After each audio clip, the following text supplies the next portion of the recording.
this woman. She seemed really excited, and like she knew where she was going. So I was just kind of, I just wanted to see what was going on because I needed a little bit of excitement in my life. And I said, I'll see what she's so excited about. And I followed her right into a wedding dress shop. And she went in the wedding dress shop, and I was standing back listening to her. She was talking to the attendant.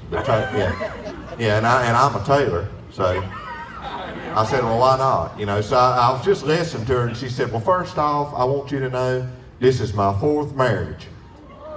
And she said, but I want the purest white wedding gown I can get. She said, and I want a white veil over my face. She said, I want it to scream purity. Well, me being from North Carolina, I'm kind of blunt. And I said, listen, I said, I ain't trying to get in your business. I said, but this your 4th marriage ain't really exactly pure, you know. It's kind of, you know, it is what it is. And she said, well, I'll have you know, she said, no, this is my 4th marriage. She said, I'm just as pure as I was the day I was born. And I said, well, if you could explain that.